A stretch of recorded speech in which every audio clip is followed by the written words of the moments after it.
Thank you for coming. Thank you for the invitation. So tell us, what did you know about the International Humanitarian Law Review before you got here? Well, international humanitarian law was always an interest of mine. I remember at the university I was looking into, and one of my papers was on UN peace operations. But of course it was very distant.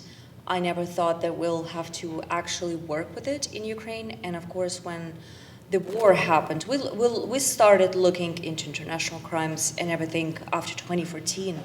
But when the full-fledged war happened, all of a sudden the Ukrainian bar found itself in the midst of, events, proceedings related to international humanitarian law, international criminal law. Well, human rights goes without saying, and we had to, get very familiar very fast. So yeah, here we go. 3 years later, we know unfortunately much more than we did in 2022. Let me pause for just a second. Here we are, 2025 at the Jackson Center. We are, for the camera, give us your name. My name is Liniova. I'm the director of the Human Rights Institute of the Ukrainian Bar Association. And therefore, as it says, it's a bar association, you're a lawyer. I am a lawyer, yes. So talk a little bit about your family and kind of how you got yourself into law, a little bit of your background.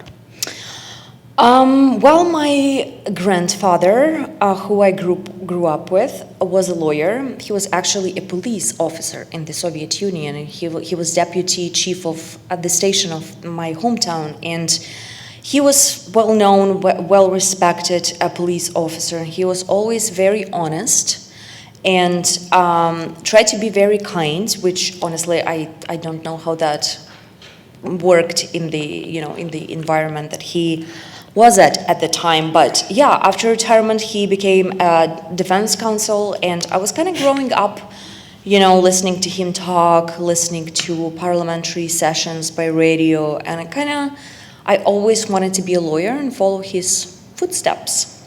And yeah. So when you talk about your hometown, what is your hometown? It's Storozhenets. It's in Chernivtsi region. It's very close to the border with Romania and Moldova. Technically, that part of Ukraine used to be part of Austro-Hungarian Empire, and then part of Romania before it was conquered by the Soviet Union. So it's a very used to be a very multicultural, multi-language region of Ukraine, and of course after the World War II, it got less multicultural. But we spoke different languages. My grandfather spoke Romanian because when he went to school, there were only Romanian schools available. So it's a little bit of everything in that region. So you grew up in an area with a post-World War II, it's sort of a confusing montage of leadership. Mm-hmm. How did you kind of going through school understand it? To be honest, I don't think we thought about that much when we went to school. I think as you get older, as one gets older, you think about those things more and, look in your family tree more and want to learn more. At least that was my case. And only now when I'm a grown-up, I would like to dig in, and find information about my family and everything. We didn't think that much when we were growing up, and that's unfortunate, I think, because when my grandparents were still alive, they could have shared so much more with me for the future. One interesting story that I do know, and that's, referring to confusion, two of my grandfather's brothers were called to serve during World War II. One was called to serve in the Romanian army, and the other one in the Soviet army. So it's a paradox that those two had to kind of serve in armies that fought each other. But so when somebody asks you, you're Ukrainian, yes, but your background, would you consider yourself Romanian? Would you consider yourself Russian? God forbid, no. I consider myself a proud Ukrainian, born and raised. Okay, period, Period. no question. So at some point, based on your grandfather's involvement, he was a defense attorney, and you decided to go to law school. What's the schooling structure in where you live in Ukraine? I mean, is there a high school, Yes. college? And, We don't have college and law school as separate entities. You kind of go to, after you graduate from high school, you go to study at the university, and university would have law school, and that's your undergrad and grad. So I studied 4 years to become a bachelor of laws, and then another year to obtain master of laws. Diploma from my school, and that was the official part of my education. do you have a bar examination? Do you have to pass? We have, but it's different. It's not like in the US. Here, everyone who will practice law has to pass the bar, and it's the same exam. In Ukraine, we have bar exam when you're trying to enter the profession, you will take a particular exam. It will be different exams for, let's say, counselors, prosecutors, judges, and they're administered by different entities who provide training for those professions. So, for example, it's self-governance authorities of Ukrainian National Bar Association that will administer the test and discipline lawyers and license them, whatnot. So I didn't take the bar. Very quickly, I practiced a little bit in the beginning of my career, but very quickly I went into management of justice-related projects, and that's what I'm doing now, more than 10 years after. So you decided at some point you went down a certain path. Yes. In management. Yes. And as such, that path has gotten to where you are today. Yes, it did. Okay, that 10-year period, did you have to go like this a little bit, or was there a direct path to being where you are the... I changed my jobs a few times. My first full-time job was working for an American, in fact, non-governmental organization, which brought American and Canadian practicing lawyers to Ukraine to teach adversarial proceedings. And that was before adversarial proceedings were ingrained in the new criminal procedure code. So it was very novel at the time, and we taught law students, practicing lawyers. And then after the project ended in Ukraine, I joined the Ministry of Justice of Ukraine. I headed one of the divisions of the ministry that was responsible for coordinating execution of the European Court of Human Rights judgments against Ukraine, delivered in cases against Ukraine. So we had to work with all these human rights standards. We had to communicate with other authorities, advise them that legislation needs to be changed or practice needs to change in order for Ukraine to execute specific ECHR judgments. And after working there for about 3 years, then I joined the Council of Europe projects, then European Union projects, and before joining the UBA, I was a deputy team leader of one of the biggest European Union projects called Prava Justice, supporting justice sector reform in Ukraine. So you're very interested in what is going on currently as far as the creation of such a tribunal. Very interested, try to be as involved as possible, and honestly looking forward to the actual development, in bone and flesh. Speaking of, this is a bad segue, but talk about bone and flesh and bone. Where were you when, and what were you thinking when all of a sudden you wake up one morning and listen to the news media talking about the invasion of Ukraine by Russia? Honestly, I couldn't believe it.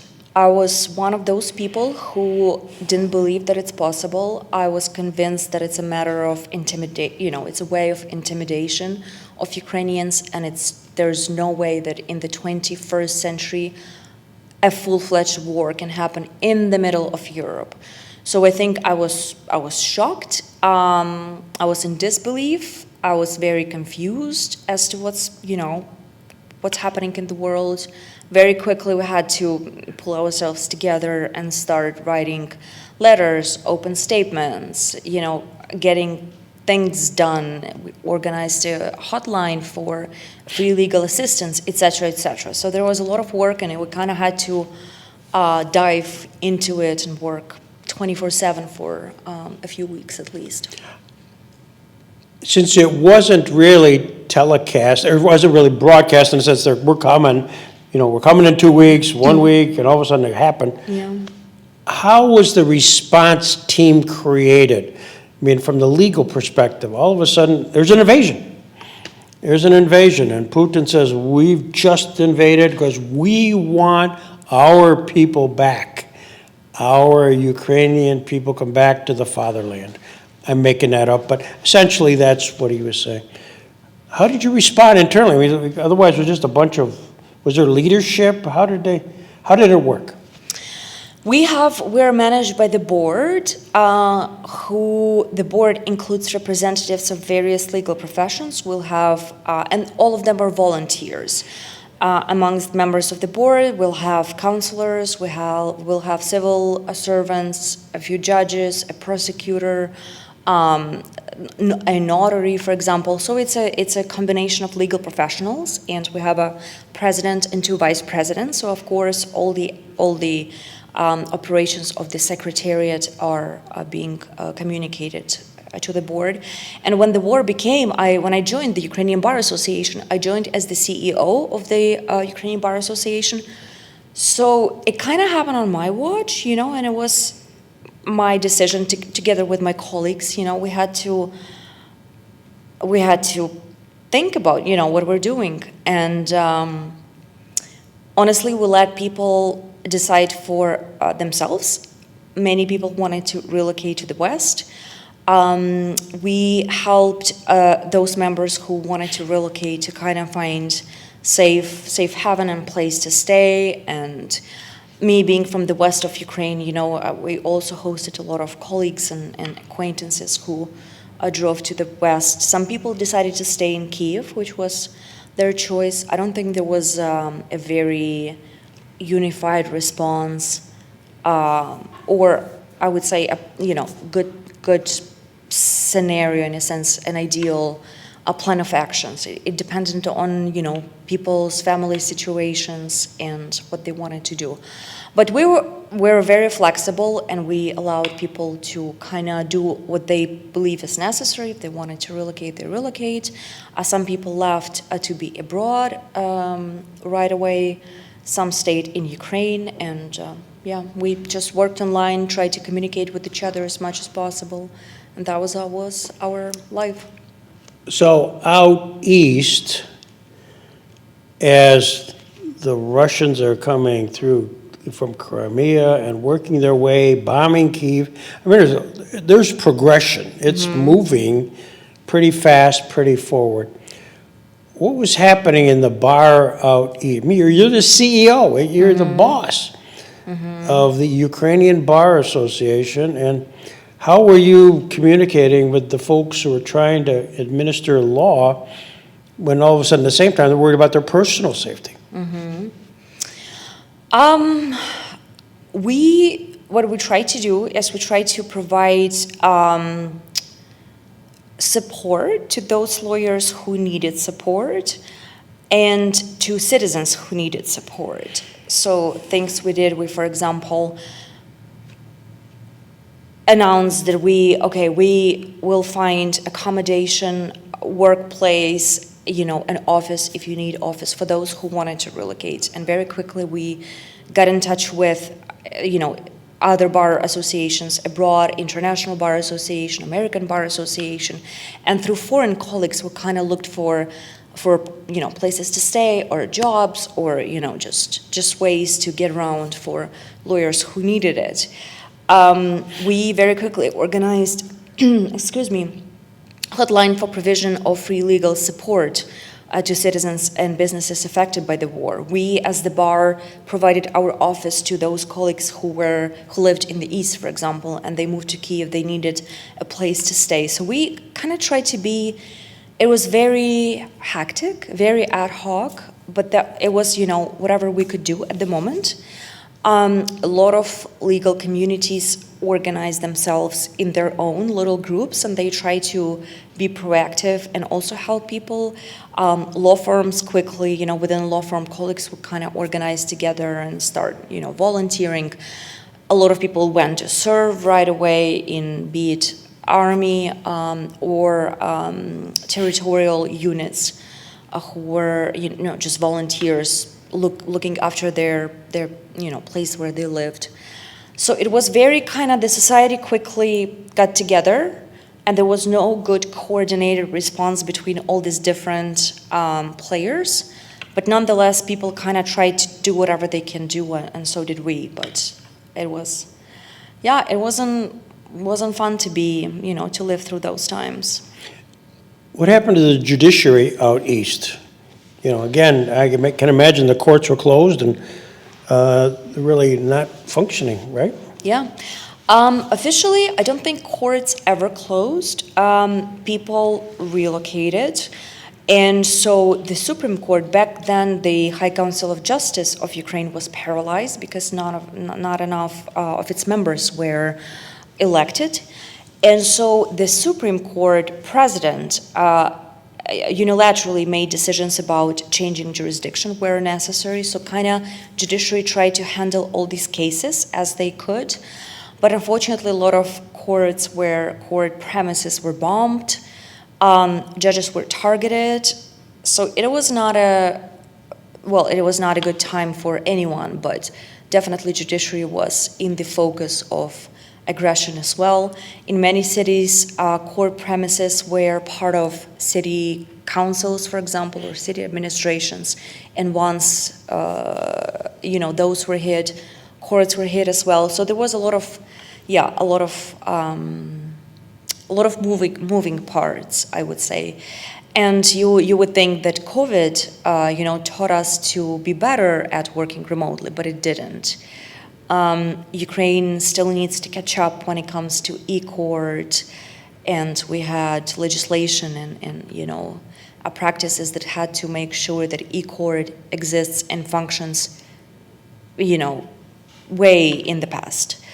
It never happened, so we had to adjust. We know about a lot of complaints where courts didn't have a budget even to subpoena, to mail subpoenas. So be it judges or judicial assistants, they had to, spend their own money for stamps to send notifications. And it was very hectic, but Ukrainian courts never officially stopped. And justice continued, prosecutors continued work, defense attorneys continued working. Things maybe slowed down. The system needed some time to kind of regroup. But after a few months, people went back to their business as usual as much as possible.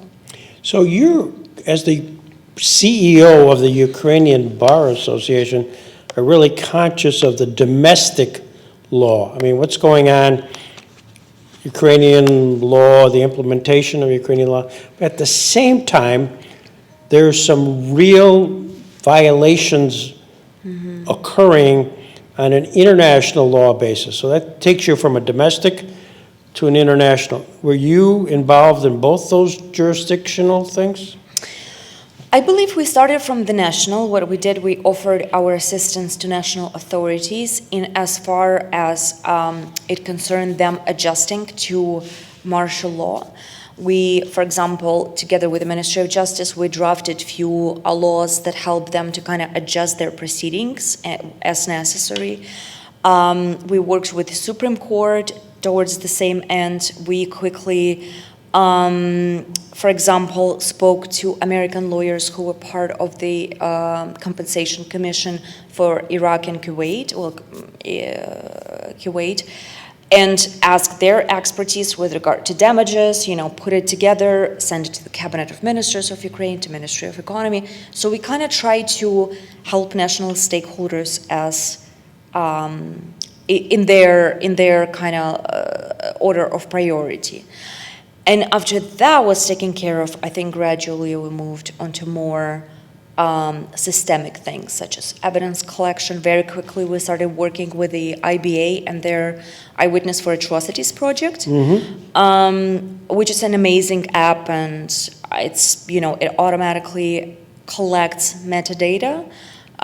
So it's impossible to change metadata of the footage, so it preserves perfect information that's ready for to being admitted as evidence, and doesn't require manual processing, which is the case with other evidence collected by other means. So we had our members in those areas in the east and south where more military actions took place. We were disseminating information about this app, getting in touch with local law enforcement, asking our lawyers to use it for evidence collection. So that was one of the examples of what we did in those first few months. Were you interacting the Ukrainian Bar Association with the government, the Zelensky government, insofar as their efforts in not only trying to, first of all, one sense you're dealing with the war. I mean, you got an opposition he's trying politically to get some assistance and help from foreign countries to just stop it. At the same time, thinking at some point about, there are crimes of aggression going on here. How do we document that for future use? You got the real instance in your face, boom, bombs, drones, military, armies, and at the same time thinking that we should gather evidence. Was that a difficult thing to sort of balance? You were about self-preservation first.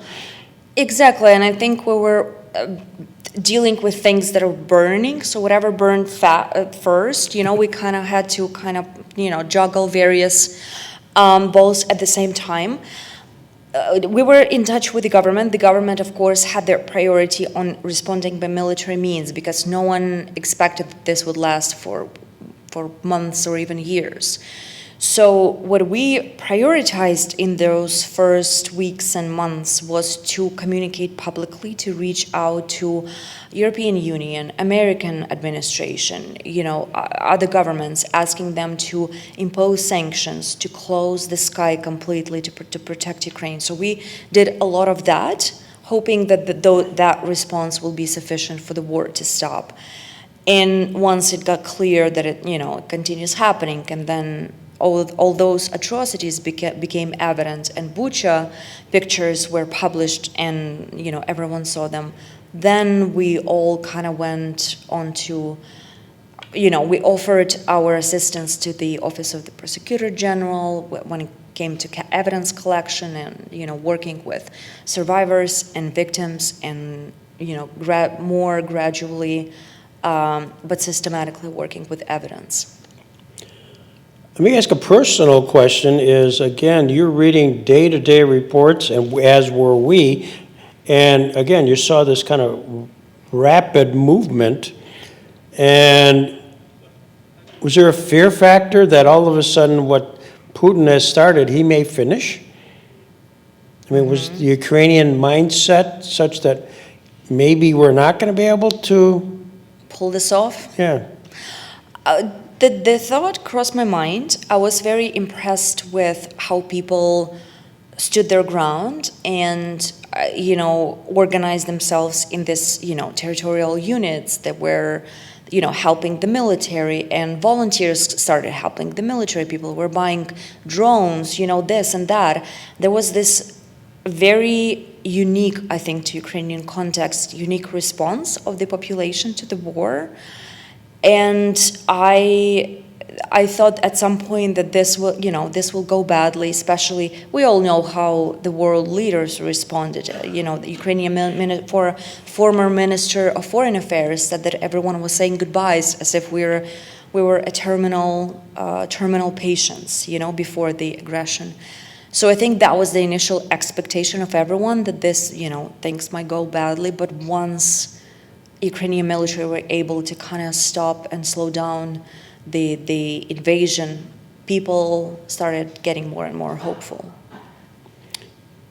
Can you point to a sort of a time where there's an aha moment where you thought maybe we can just stop this, gather additional forces, and international help? I mean, you had, to my mind's thinking, the greatest public relations guy in Zelensky, who until the war, nobody knew or even heard of him. And so he's out there knocking on everybody's door, he's getting aid and succeeding in getting aid. What was the response domestically when, he's sort of, in one sense, he's out there on a plane visiting people. At the same time, things are happening domestically. Was there somebody was Zelensky handling the domestic part, or was he doing both? Well, we don't know the internal cuisine, because I think it's not publicly available, but definitely he's very active everywhere, and he has a lot of aides and people who are in charge of various streams of work in his administration that help him in all those ways. But I think he did a very good job with communicating with people in those first few days after the attack happened, and he made it clear that he's not running, he's standing his ground, and he will give this daily updates via Instagram or Telegram, which was, I think, a very novel and unique thing to do for a president, to talk to people like that. And I think that way he managed to kind of keep attention of the population, to show people that things are under control, we're on it, we're working on it. Did you know much about him before he became, it sounds less crazy, but was he a popular figure before he became president? Was he a known commodity, or did his popularity rise as president? Both are, yes. He was known, but as a comedian, a lot of people knew him in that capacity. When he announced that he would run, I was very skeptical. I didn't vote for him, I didn't view him as an independent unit. He had connections to, various circles, and there were connections to oligarchs that are not a secret. And even that connection was enough for me to be very skeptical about his ability to manage a country, which is, anyone who ever worked at a state, authority institution probably would understand that it's impossible to manage. Even it's very difficult to organize a conference, not to mention to manage a country at war, not even at war. So, but I definitely respect him for how he responded and what he does now since the war started, and his popularity went significantly up. A lot of people who did not vote for him in the elections now support him and view him as a decent leader. As you're here today at the International Humanitarian Law Roundtable, have you been here before? Have you ever been to one of these events before? No, this is my first. How did you know about it? We work closely with Professor David Crane, who we've met after the war started and started working together on war crimes and whatnot. And through him, we found out about this roundtable. And in fact, a few of my colleagues attended. Our president at the time, Anna Ogrenchuk, I think, She was here. Came here and delivered the Magnitsky lecture, yes. And she was interviewed and she survived. Here we go, Yes, yes. okay. So Anna was the president at the time I joined the UBA together with her. Her being president, she invited me to be the CEO at the time. So we worked with Anna on all those things. And then our current president, Mykola, I believe joined online 1 year when he wasn't able to attend. So we kind of, since 2022, we knew about these roundtables and followed the developments and prepared for them. But it's now, only this year I was able to come in person, and I'm very happy to be here. And I found out from David Crane, so big thank you to David for sharing information about all these amazing events. So you were here last night, and you were here this all day today. What's your walk away here? I think that I am, and we are, as the Ukrainian legal community and the bar, are privileged to have, to be connected to such a wonderful pool of international experts, the brightest legal minds that are in the profession. And there's so much support and there's so much vision and leadership for international law. And I think our goals and aspirations are the same, because for Ukraine to prosper, we need to make sure that democracy, human rights, and rule of law in the world are protected, are being strengthened, and now not vice versa. That's why now we're interested in supporting all those pro-democratic movements and initiatives that are being discussed here. And I think that this is great for the world, for Ukraine in particular, but also for the world in general. I would like to continue talking about some of the particular initiatives. For example, reform of the Security Council of the United Nations is one of them. Universal jurisdiction in crimes, war crimes and crimes against humanity, another one. Development, preparation of the Convention on the Crimes Against Humanity is of our interest. So there are all these, interesting developments, initiatives that are of greatest interest for us, and we would like to, make sure that our voices are heard, that, whatever is being discussed here is also being publicized to a wider circle of stakeholders, that decision makers know about them, but also legal professionals know about them. Now it's very important that lawyers in Ukraine also know what's happening and support these initiatives wherever they can.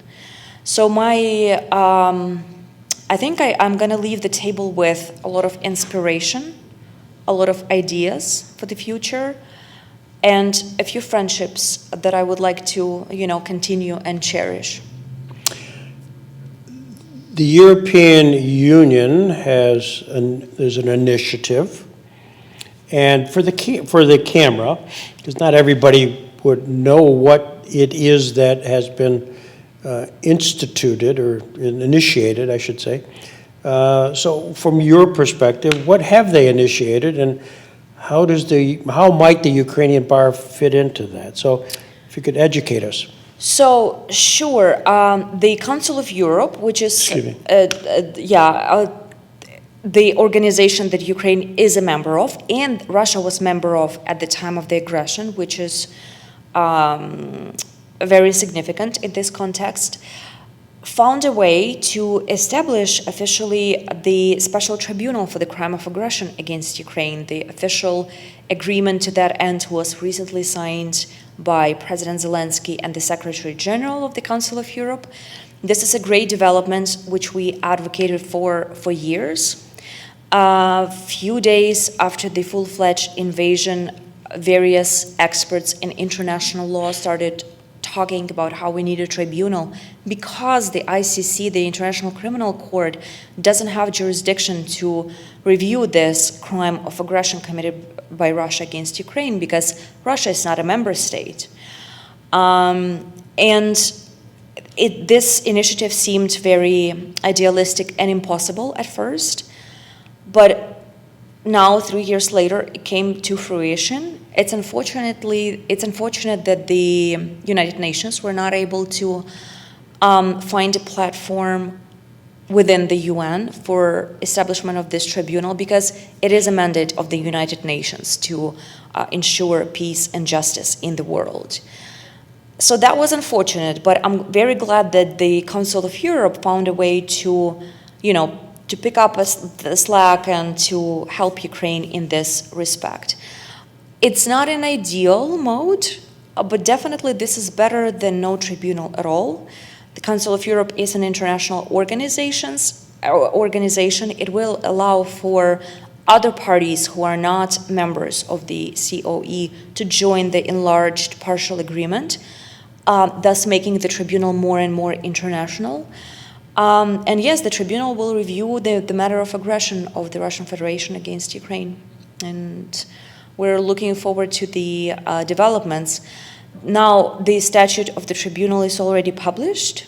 It will be it's a tribunal rooted in Ukrainian jurisdiction and will have an international element. It will use international law.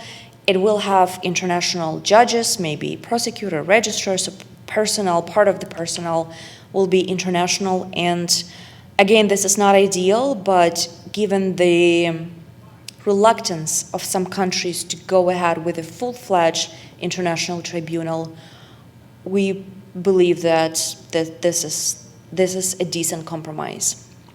Is this somewhat rooted in parts of the Cambodia Tribunal and the Sierra Leone Tribunal? Pieces, I know Hans Corell talked about that, and we have other personnel who was prosecutors at those various ones. Is this sort of a combination of these things? Absolutely. There is a combination of different models, and Hans and David and other professionals provided their advice and vision on how the statute of the tribunal could look like, what could be its mode of establishment, and I think what we came up with was a kind of combination of both the Cambodian and Sierra Leonean models for the Ukrainian tribunal. So the charter has been published. Yes. And does that mean it's in place? Is that it? So that's it. I mean, once it's been published, that's what you're going to work within. And does the Ukrainian Bar Association then try to work with the tribunal to see how it's implemented? Is that where you fit in? Yes. So our big goal was to advocate for its establishment, which we did. Now it's a little bit unclear what steps will come next. There has to be an endorsement, if we understand correctly, from the Committee of Ministers of the Council of Europe, of not the Committee of Ministers, Management Committee, so as Assembly of State Parties, in other words, of the tribunal, development of rules of procedure and other modalities and formalities that are needed for the tribunal to start its operation. Ukraine already ratified the establishment of the tribunal. We hope that there will be no need for each state party to ratify on their own end before tribunal starts acting, and we will look at its operations, and we are ready to provide whatever support the tribunal might need. We, as a legal community who unites members of various legal professions in Ukraine, we are ready to provide tribunal with, human resources, expertise, additional working hands, outreach, awareness raising campaign, whatever is needed.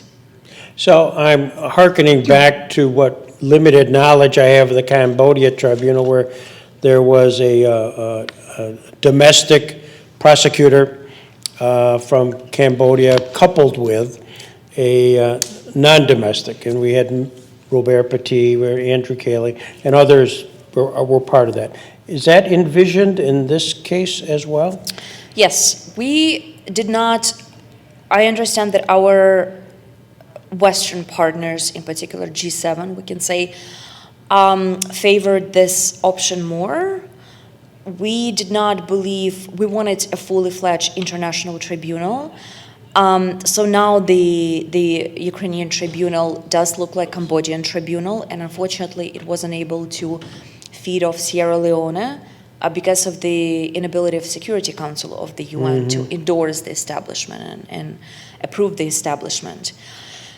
So yes, the tribunal will have an international element, as we call it. There are no details as to which positions will be held by Ukrainians, which positions will be held by international experts. Definitely, there has to be a balance in place, but the mere presence of international practitioners will, of course, contribute to the independence and the vision of unbiased, as much as possible, nature of the tribunal. I assume you want a seat at the table. Absolutely. Yeah. Yeah. We want a seat at the table. We, as civil society, we wanted to be more involved in the process of discussing the model of the tribunal. It didn't happen. The discussion was limited to representatives of a state country's core group, as we call them, which is a group of more than 40 plus countries who supported the idea of prosecuting the crime of aggression and establishing the tribunal, plus international organizations such as European Union, for example. And the civil society representatives were not part of that process, but nonetheless, we communicated with the Ministry of Foreign Affairs of Ukraine, asking them to share our views among the members of the core group. We, were in touch with some members of the core group directly, so we found a way to circulate information. A lot of information was made public in open statements, letters, etc. Are you optimistic? I think every Ukrainian, in order to be Ukrainian, you need to be cautiously optimistic. So I think that's what we are. The devil hides in the details, as we say. So we would like to see what are the procedures of the court, how the tribunal will interact with the national judiciary, because it's technically made part of Ukrainian judicial system to be viewed as constitutional, because there was this discussion about the constitutionality of the tribunal. So we're looking forward to seeing that, but we are optimistic. You had 4 questions last night. At the very end. We ran out of time, the conference. And do you feel like those 4 questions might have been answered today or otherwise? I don't think there are answers to those questions. What my hope was to raise a few issues that we believe as crucial, to maybe have the participating experts, think about them in the future. Maybe they would be willing to share their views and thoughts at next events, maybe events organized by the Ukrainian Bar Association. And we would like just legal community to reflect on them and maybe arrive at developing some solutions.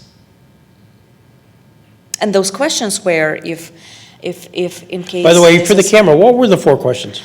There were 3, it was... Leila asked to limit them to 1, but it's like Sophie's choice. You cannot limit 3 to 1.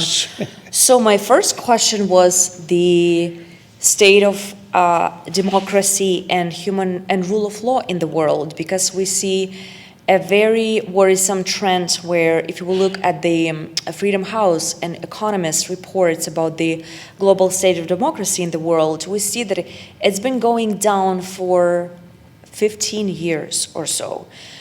And the fact of the peace negotiations between Ukraine and Russia means that we're about to accept a peace deal that will contain compromises. And although this is a positive development, and we all want for this development, it means that there will be compromises in the situation where international crimes were committed.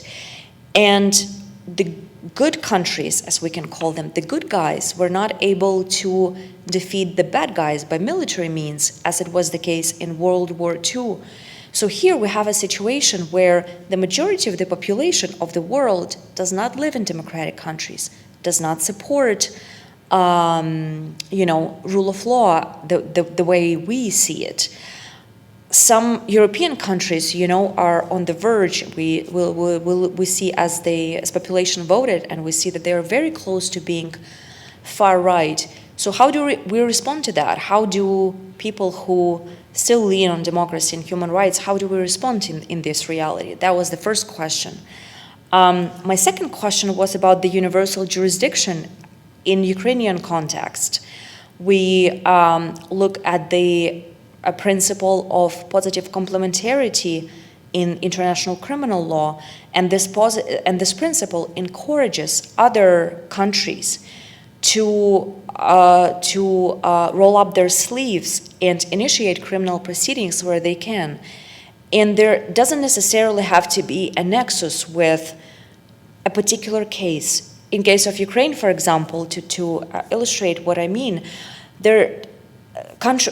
most countries that initiate criminal proceedings in universal jurisdiction countries, they have connection to specific case. It's either a perpetrator or a victim of the crime are a national or resident of those countries. And we believe that we appreciate those efforts, but we believe that this is not enough, because the ICC will review only very few Ukrainian cases. The Ukrainian law enforcement and judiciary will review only this many cases. We have almost 200,000 criminal proceedings that are being investigated at the national level, and this number continues rising. Ukrainian law enforcement cannot process all the crimes. So we believe it would be amazing if other jurisdictions stepped in, initiated criminal proceedings under universal jurisdiction cases, only because the crimes committed in Ukraine are of such gravity and seriousness that they concern the whole humanity as such. And we would like to encourage these other jurisdictions to do that. There's prosecutorial discretion. I believe that there's maybe lack of communication between countries via different channels. And we would like to boost this communication and to raise awareness and to convince practitioners in other countries to ask their law enforcement authorities to initiate proceedings that concerns, abduction of Ukrainian children, or explosion of Kakhovka Dam that led to great, ecocide and other grave crimes that have an impact on other countries. So my second question, I suppose, was how we do that, how we, make it happen. And, what was my third question? We'll have to watch the video. We'll have to watch the video, yes. It was also rather abstract because, these are not simple situations, but we would like to use the resources we can and engage this unbelievable expertise that we had in the room to the discussion. You're a very articulate representative of the Ukrainian Bar Association. Why don't you tell you that? It's my job, I suppose, do what we can. Okay. We have in the audience here Jennifer Tran, who's really an incredible expert unto herself. I'm going to give her an opportunity to ask a question while the camera's rolling. Irina, you talked a little about the special tribunal that's being formed, and of course, it's not perfect. It won't be able to prosecute the troika, the highest three officials, but number 4 down, it could, and that's somewhat a bitter pill to swallow. I guess I'd ask in part, do you think you would play an outreach function to the Ukrainian public? Because I think they will automatically, that's a difficult thing to understand, that negotiations gave them immunity. Although an indictment can be issued, so I guess also I would ask, what value does that have? Do you think that will be meaningful? At least we have an indictment, we see recognition of the charges. And then, kind of to the global public, it also will allow trials in absentia. So from our system in the US, we don't have criminal trials in absentia. I guess I'm doing 3 in 1. But, again, to the global public, will trials in absentia have meaning? Will it bring at least some recognition? Or, how do we grapple with these compromises? Well, first of all, we, of course, were disappointed with the decision that Troika will not be persecuted for as long as they hold their positions. And I would even say Troikas, because we might be talking about more than one country, so more than one president and so on. We understand that it was a political compromise, and I think Ministry of Foreign Affairs of Ukraine did a great job talking to civil society and explaining that there was negotiation, and for some countries it was a deal breaker, so they didn't want to go through. So we accept this arrangement, but at the same time we think, wait a minute, but what do we do with international law? There is no way President Putin will ever step down. We sent a signal to other totalitarian leaders that for as long as they hold their positions, they will be immune for persecution. So I think we understand history and we understand why certain countries insisted on such modality. But I think it goes against the principles of international law that we would like to advocate for. So we accept the deal with the tribunal, but at the same time, we would like to discuss it. We'd like to talk about it for a minute and make sure that we maybe do something about it. We would like not like this situation to be repeated again and again. It is good that from number 4 down, tribunal could get busy with those people. In absentia trials were a matter of discussion, and it is true that it's against common international practice. There's a Libya tribunal, but it has a different jurisdiction, so it was able to the Lebanon tribunal. Lebanon, I'm sorry, a Lebanon tribunal, and it was able to proceed in absentia, but that was about terrorism. So we're working with different substances here. I would say that one of the reasons why it's important for us to go ahead with in absentia tribunal is that we have a compensation mechanism. And now that we don't have another judicial entity to say something that could lay foundation for a payment of compensation to victims. So my understanding is that the Ukrainian government believed that if we go ahead with in absentia trials, then at least we'll have these judgments that the compensation commission could take and proceed with payment of compensation. Because otherwise, it might take years, if not decades, for someone to be comprehended and physically tried. So we support that this development as well. Did I answer all of your questions? I think you did, but thank you. If I may, to say just a few words and use my presence here for a little ad, I would like to encourage everyone who's watching this video to follow our activities. We have very active social media accounts. We post a lot of information on our website in English, so if you go to uba@ua, you'll find us, and we would welcome more and more followers. Thank you. Thank you for having us.